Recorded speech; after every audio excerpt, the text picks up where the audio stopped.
ఈ రోజు ముఖ్యమంత్రి గారు అలాగే క్యాడర్ అంతా, ప్రభుత్వంలో ఉన్న క్యాడర్ అంతా కూడా మరి అన్ని రకాల సైనికులు అంటే పోలీస్ వ్యవస్థ, మిలిటరీ వ్యవస్థ, అన్ని రకాల వ్యవస్థ ఈ రోజు సంఘీభావంగా ఇక్కడికి ర్యాలీగా వచ్చినటువంటి విషయం మనకు తెలిసిందే. మరి హైదరాబాద్ లో కూడా అలర్ట్ గా ఉండాలి అని వచ్చినటువంటి హెచ్చరికలతో ముఖ్యమంత్రి గారు ఇందాకనే మరి అన్నిట్లో అంటే అందరిని పిలిచి మాట్లాడడం గాని పర్యవేక్షించడం గాని చేసిన విషయం మనకు తెలిసిందే. ఈ రోజు సెక్రటేరియట్ నుంచి ఐమాక్స్ వరకు, ఇక్కడ ఇందిరాగాంధీ స్టాచ్యూ వరకు ర్యాలీగా వచ్చి ధైర్యాన్ని, మనోధైర్యాన్ని నింపి సైనికులకి ఈ రోజు మేమున్నాము, మీ కుటుంబాలకి ఇక్కడి నుంచి తెలంగాణ నుంచి గాని భారతదేశంలో ఏ కుటుంబం నుంచి మరి సైనికుడిగా బార్డర్ లో వెళ్ళి పనిచేయడానికి వెళ్తున్నారో వాళ్ళకందరికీ మేము ధైర్యంగా ఉంటాం. పాకిస్తాన్ దొంగలు ఎవరైతే మన దేశం మీద అమానుషంగా వేసవి కాల సెలవుల కోసం వెళ్ళినటువంటి కుటుంబాల మీద అటాక్ చేసి కేవలం మగవాళ్ళను చంపి పిరికి పందల్లాగా పారిపోయినటువంటి దొంగలకి హెచ్చరిస్తూ దేశం తీసుకున్నటువంటి నిర్ణయంలో మా వంతు పూర్తిగా, ప్రభుత్వం తీసుకున్నటువంటి నిర్ణయంలో, కేంద్ర ప్రభుత్వం నిర్ణయంలో మా వంతు పూర్తిగా సహకారము, అండా కాంగ్రెస్ పార్టీ పూర్తి స్థాయిలో దేశం మొత్తం కూడా మా పార్టీ అండగా నిలబడుతుందని ఏఐసిసి మొత్తం కార్యవర్గము, రాహుల్ గాంధీ గారు, ఖర్గే గారు, సోనియా గాంధీ గారు, ఇక్కడికి వస్తే ముఖ్యమంత్రి రేవంత్ రెడ్డి గారు.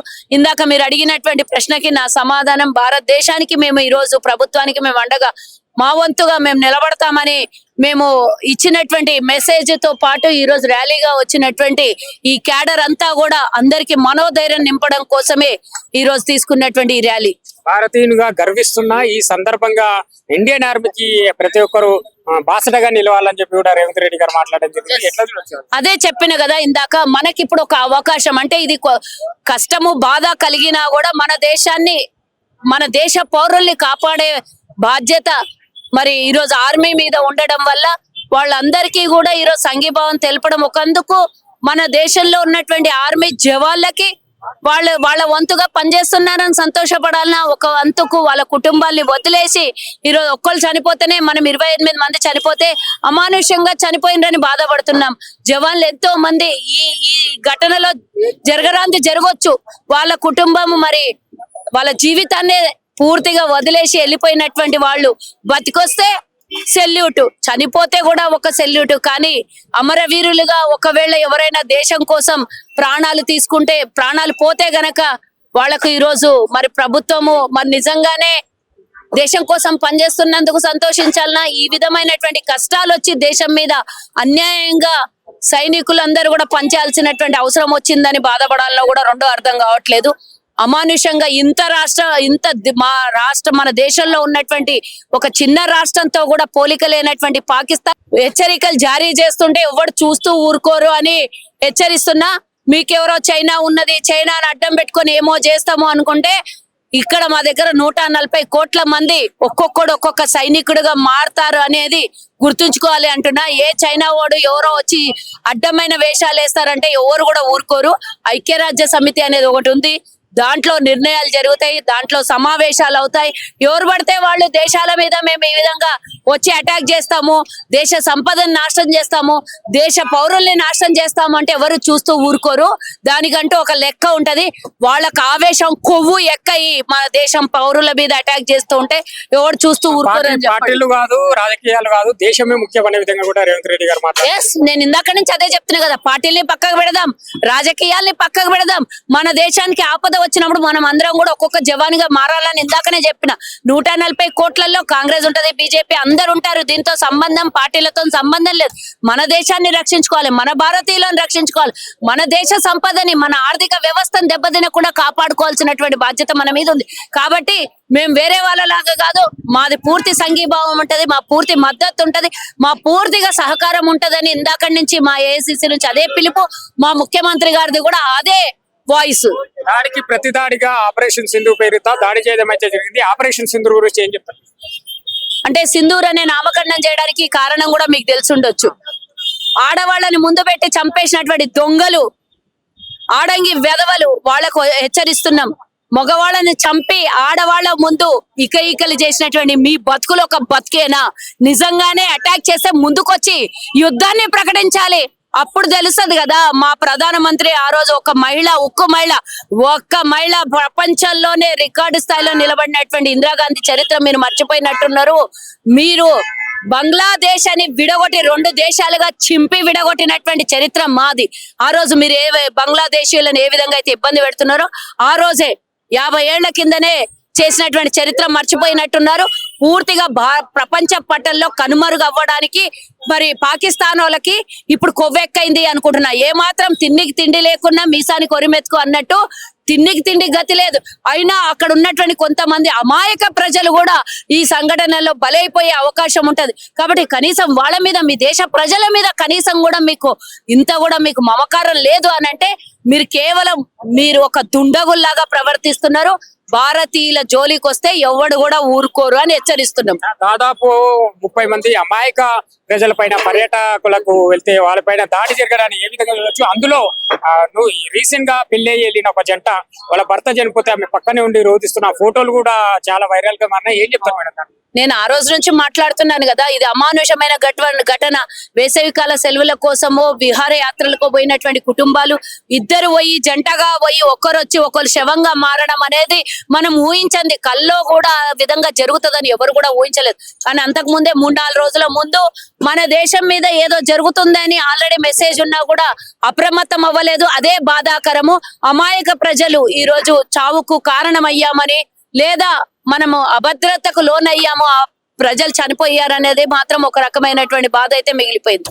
ఏం చెప్తారు ఈ సందర్భంలో? పార్టీలకు అతీతంగా, ప్రాంతాలకు అతీతంగా అందరూ భారతదేశ పౌరురాలి భుజం మీద భారతదేశం 3 రంగుల జెండా ఏ విధంగా ఎగురుతుందో ఈ జెండా కింద మేమందరం తల ఒగ్గాల్సిందే. భారతదేశ పౌరురాలిగా భారతదేశానికి, నా ఇంట్లో నా కుటుంబం పెద్ద, నేనైతే గనక నా కుటుంబానికి ఇబ్బంది వస్తే నా ప్రాణం పోయిన తర్వాతనే ఎవరన్నా పోవాలి అనేది ఏ విధంగా అయితే నిలబడతామో, ఈ రోజు దేశానికి ముప్పు, ఆపద, కష్టము, నష్టము వస్తే మనం అందరం కూడా ఒక్కొక్కరం సైనికులుగా నిలబడదాం తప్పించి కులాలు, మతాలు ఏవి కూడా ఇవి పార్టీలు పక్కన పడేసి మనం మాత్రం జెండాను మోసి భారతదేశం మీద జెండా ఏదైతే కాశ్మీర్ ఆక్రమిత ఉందో దాన్ని కూడా కైవసం చేసుకునే సమయం వచ్చిందని ఈ రోజు మేము పార్టీలకు అతీతంగా అందరికీ సపోర్ట్ గా ఉంటామని తెలియజేస్తున్నా. ఎవడైతే మన దేశ ప్రజల్ని ఇబ్బంది పెడతారో వాళ్ళకి మాత్రం వదలొద్దు అనేది ఈ సందర్భంగా హెచ్చరిస్తున్నాం. పూర్తి స్థాయిలో అలర్ట్ గానే ఉంటది. ఒకవేళ మన దేశ ప్రజలతో భాగంలో మన దేశంలో హైదరాబాద్ కూడా ఒక రాష్ట్రం. ఈ రాష్ట్ర ప్రజల్ని కాపాడాల్సినటువంటి బాధ్యత తండ్రి స్థానంలో ఉన్న రేవంత్ రెడ్డి గారిది, ముఖ్యమంత్రిది. కాబట్టి వారికి వచ్చినటువంటి ముందస్తు సూచనలు డెఫినెట్ గా ఆ విధంగా అలర్ట్ ఉంటదని నేను ఎక్స్పెక్ట్ చేస్తున్నాను. ఈ రోజు ముఖ్యమంత్రి గారు అలాగే క్యాడర్ అంతా, ప్రభుత్వంలో ఉన్న క్యాడర్ అంతా కూడా మరి అన్ని రకాల సైనికులు అంటే పోలీస్ వ్యవస్థ, మిలిటరీ వ్యవస్థ, అన్ని రకాల వ్యవస్థ ఈ రోజు సంఘీభావంగా ఇక్కడికి ర్యాలీగా వచ్చినటువంటి విషయం మనకు తెలిసిందే. మరి హైదరాబాద్ లో కూడా అలర్ట్ గా ఉండాలి అని వచ్చినటువంటి హెచ్చరికలతో ముఖ్యమంత్రి గారు ఇందాకనే మరి అన్నిట్లో అంటే అందరిని పిలిచి మాట్లాడడం గాని, పర్యవేక్షించడం గాని చేసిన విషయం మనకు తెలిసిందే. ఈ రోజు సెక్రటేరియట్ నుంచి ఐమాక్స్ వరకు, ఇక్కడ ఇందిరాగాంధీ స్టాచ్యూ వరకు ర్యాలీగా వచ్చి మనోధైర్యాన్ని నింపి సైనికులకి ఈ రోజు మేమున్నాము, మీ కుటుంబాలకి ఇక్కడి నుంచి, తెలంగాణ నుంచి గాని భారతదేశంలో ఏ కుటుంబం నుంచి మరి సైనికుడిగా బార్డర్ లో వెళ్ళి పనిచేయడానికి వెళ్తున్నారో వాళ్ళకందరికీ మేము ధైర్యంగా ఉంటాం. పాకిస్తాన్ దొంగలు ఎవరైతే మన దేశం మీద అమానుషంగా వేసవి కాల సెలవుల కోసం వెళ్ళినటువంటి కుటుంబాల మీద అటాక్ చేసి కేవలం మగవాళ్ళని చంపి పిరికి పందల్లాగా పారిపోయినటువంటి దొంగలకి హెచ్చరిస్తూ దేశం తీసుకున్నటువంటి నిర్ణయంలో మా వంతు పూర్తిగా, ప్రభుత్వం తీసుకున్నటువంటి నిర్ణయంలో, కేంద్ర ప్రభుత్వం నిర్ణయంలో మా వంతు పూర్తిగా సహకారము, కాంగ్రెస్ పార్టీ పూర్తి స్థాయిలో దేశం మొత్తం కూడా మా పార్టీ అండగా నిలబడుతుందని ఏఐసిసి మొత్తం కార్యవర్గము, రాహుల్ గాంధీ గారు, ఖర్గే గారు, సోనియా గాంధీ గారు, ఇక్కడికి వస్తే ముఖ్యమంత్రి రేవంత్ రెడ్డి గారు. ఇందాక మీరు అడిగినటువంటి ప్రశ్నకి నా సమాధానం, భారతదేశానికి మేము ఈ రోజు ప్రభుత్వానికి మేము అండగా మా వంతుగా మేము నిలబడతామని మేము ఇచ్చినటువంటి మెసేజ్ తో పాటు ఈ రోజు ర్యాలీగా వచ్చినటువంటి ఈ క్యాడర్ అంతా కూడా అందరికి మనోధైర్యం నింపడం కోసమే ఈ రోజు తీసుకున్నటువంటి ఈ ర్యాలీ. భారతీయునిగా గర్విస్తున్నా ఈ సందర్భంగా ఇండియన్ ఆర్మీకి ప్రతి ఒక్కరు బాసటగా నిలవాలని చెప్పి కూడా రేవంత్ రెడ్డి గారు మాట్లాడడం జరిగింది. ఎట్లా చూడొచ్చు? అదే చెప్పిన కదా ఇందాక, మనకి ఇప్పుడు ఒక అవకాశం, అంటే ఇది కష్టము బాధ కలిగినా కూడా మన దేశాన్ని, మన దేశ పౌరుల్ని కాపాడే బాధ్యత మరి ఈరోజు ఆర్మీ మీద ఉండడం వల్ల వాళ్ళందరికీ కూడా ఈరోజు సంఘీభావం తెలపడం ఒకందుకు, మన దేశంలో ఉన్నటువంటి ఆర్మీ జవాన్లకి వాళ్ళ వంతుగా పనిచేస్తున్నారని సంతోషపడాలన్నా, ఒక వంతుకు వాళ్ళ కుటుంబాల్ని వదిలేసి ఈరోజు ఒక్కళ్ళు చనిపోతేనే మనం 28 మంది చనిపోతే అమానుష్యంగా చనిపోయిందని బాధపడుతున్నాం. జవాన్లు ఎంతో మంది ఈ ఘటనలో జరగొచ్చు, వాళ్ళ కుటుంబం మరి వాళ్ళ జీవితాన్ని పూర్తిగా వదిలేసి వెళ్ళిపోయినటువంటి వాళ్ళు బతికొస్తే సెల్యూట్, చనిపోతే కూడా ఒక సెల్యూట్. కానీ అమరవీరులుగా ఒకవేళ ఎవరైనా దేశం కోసం ప్రాణాలు తీసుకుంటే, ప్రాణాలు పోతే గనక వాళ్ళకు ఈరోజు మరి ప్రభుత్వము మరి నిజంగానే దేశం కోసం పనిచేస్తున్నందుకు సంతోషించాలన్నా, ఈ విధమైనటువంటి కష్టాలు వచ్చి దేశం మీద అన్యాయంగా సైనికులందరూ కూడా పనిచేయాల్సినటువంటి అవసరం వచ్చిందని బాధపడాలన్నా కూడా రెండో అర్థం కావట్లేదు. అమానుషంగా మన దేశంలో ఉన్నటువంటి ఒక చిన్న రాష్ట్రంతో కూడా పోలిక లేనటువంటి పాకిస్తాన్ హెచ్చరికలు జారీ చేస్తుంటే ఎవరు చూస్తూ ఊరుకోరు అని హెచ్చరిస్తున్నా, మీకెవరో చైనా ఉన్నది, చైనాని అడ్డం పెట్టుకొని ఏమో చేస్తామో అనుకుంటే, ఇక్కడ మా దగ్గర 140 కోట్ల మంది ఒక్కొక్కడు ఒక్కొక్క సైనికుడిగా మారుతారు అనేది గుర్తుంచుకోవాలి అంటున్నా. ఏ చైనా వాడు ఎవరో వచ్చి అడ్డమైన వేషాలు వేస్తారంటే ఎవరు కూడా ఊరుకోరు. ఐక్యరాజ్య సమితి అనేది ఒకటి ఉంది, దాంట్లో నిర్ణయాలు జరుగుతాయి, దాంట్లో సమావేశాలు అవుతాయి. ఎవరు పడితే వాళ్ళు దేశాల మీద మేము ఈ విధంగా వచ్చి అటాక్ చేస్తాము, దేశ సంపదను నాశనం చేస్తాము, దేశ పౌరుల్ని నాశనం చేస్తాము అంటే ఎవరు చూస్తూ ఊరుకోరు. దానికంటూ ఒక లెక్క ఉంటది. వాళ్ళకి ఆవేశం కొవ్వు ఎక్కయి మన దేశం పౌరుల మీద అటాక్ చేస్తూ ఉంటే ఎవరు చూస్తూ ఊరుకోరు అని చెప్పండి. పార్టీలు కాదు, రాజకీయాలు కాదు, దేశమే ముఖ్యమనే విధంగా కూడా రేవంత్ రెడ్డి గారు మాట్లాడారు. నేను ఇందాక నుంచి అదే చెప్తున్నా కదా, పార్టీల్ని పక్కకు పెడదాం, రాజకీయాల్ని పక్కకు పెడదాం. మన దేశానికి ఆపద వచ్చినప్పుడు మనం అందరం కూడా ఒక్కొక్క జవాన్గా మారాలని ఇందాకనే చెప్పిన. 140 కోట్లలో కాంగ్రెస్ ఉంటది, బీజేపీ అందరు ఉంటారు. దీంతో సంబంధం పార్టీలతో సంబంధం లేదు. మన దేశాన్ని రక్షించుకోవాలి, మన భారతీయులను రక్షించుకోవాలి, మన దేశ సంపదని, మన ఆర్థిక వ్యవస్థను దెబ్బతినకుండా కాపాడుకోవాల్సినటువంటి బాధ్యత మన మీద ఉంది. కాబట్టి మేము వేరే వాళ్ళలాగా కాదు, మాది పూర్తి సంఘీభావం ఉంటది, మా పూర్తి మద్దతు ఉంటది, మా పూర్తిగా సహకారం ఉంటదని ఇందాక నుంచి మా ఏఐసిసి నుంచి అదే పిలుపు, మా ముఖ్యమంత్రి గారిది కూడా అదే వాయిస్. దాడికి ప్రతి దాడిగా ఆపరేషన్ సింధు పేరుతో దాడి చేయడం అయితే జరిగింది. ఆపరేషన్ సింధు గురించి ఏం చెప్తారు? అంటే సింధూర్ అనే నామకరణం చేయడానికి కారణం కూడా మీకు తెలిసుండొచ్చు. ఆడవాళ్ళని ముందు పెట్టి చంపేసినటువంటి దొంగలు, ఆడంగి వెధవలు, వాళ్లకు హెచ్చరిస్తున్నాం. మగవాళ్ళని చంపి ఆడవాళ్ళ ముందు ఇకలు చేసినటువంటి మీ బతుకులు ఒక బతికేనా?